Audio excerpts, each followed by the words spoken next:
Okay, so the last kind of skill we're going to look at in this brief set of skills on Code Kingdoms using JavaScript is going to be looking at functions. When we put our code in originally, we have function on start. Now, function on start, basically, when the microbit runs, it does that code. But a function is actually a piece of code that runs when you tell it to run and not straight away. So we're going to take the idea of our counter we had before, but we're going to do it where you click the button A and the counter runs. So I can add a new event down here, so add event, and I've got lots of them. I've got function on start, on shake, on A, B, press pins, all these sorts of things. So we're going to do function on press A, so when the A button presses. So I'm going to want, as before, a variable with a number in it that I can keep adding on. So this is actually quite a lot simpler, this one. So I'm going to new global variable. I've reset my coding area from last time, and I'm going to call it num, the number. Okay, I'm going to add num, and I'm going to make it equal the number 1. Okay, now you'll notice that I'm putting it into the on start. Now the reason for that is if I wanted a number counter and I put it onto the on press A, num equals 1, every time I pressed A it would start off by, it would reset it to 1, so we don't want to do that. So rather than having a while loop like we did last time, do while or do until, we're just going to say +1 each time. So I'm going to put, right, I'm going to add that, and I'm going to say microbit.say, and it's going to say my variable of num. So when I run this, nothing happens. When I click A, it says 1, and that's the event, and I keep clicking it, it'll just say 1. Now what I want it to do is I want to add 1 on each time. So I'm going to say that num equals, it's going to be a number, and it's going to be left plus right. So it's going to equal number, and then it is going to be +1. Okay, so each time I click it now, it will say what the number is, and then it'll add 1 to it, and next time it'll say it'll add 1. So we're going to run that. It says nothing. So 1, we press it again, it goes 2, then 3, 4, then 5. And it's basically a number counter like that, but it's happening on an event.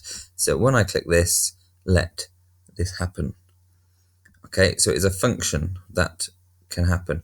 Now what I might want to do is I might say, actually, I'm going to add another event. I'm going to put on B, and I'm now going to say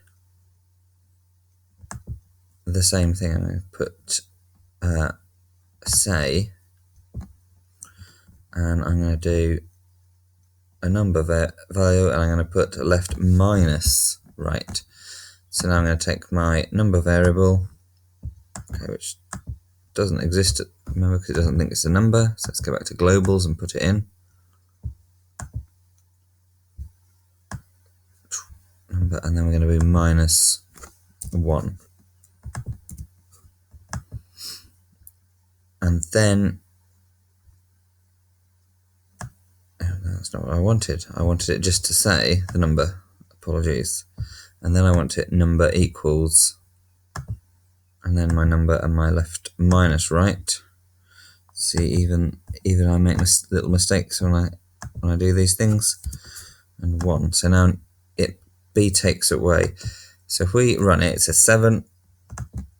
So it says 1, and 2, and 3, and 4. If I press B, it goes 5, and then it goes back down to 4. Now that is the problem, is that it does that when I press A, it goes down to 1 and adds 2, is because it displays it before it takes it off. So realistically, we want it the other way around. We want that bit on top of there, and we're going to start with our number variable equaling 0. Okay, so it adds 1 and then it displays it. So again, it's really, really important as we've gone through this whole unit. which way round the code is. When I run this, okay, now A goes 1, 2, 3, 4. I press B, it goes back down. Okay, it does minuses as well. You will notice, obviously, it scrolls across because there's not enough of them. And we've got a set of events. Okay, so each time we press a button, something different happens. So that is the event. So the function on start runs that straight away and runs that code straight away. And then this bit of code where it adds 1 to the number and then displays it won't happen unless I press until I press button A, and then keeps happening every time I press button A, and then button B. The taking one off doesn't happen until I press button B. So that is what a function is. These functions are called when a certain event happens.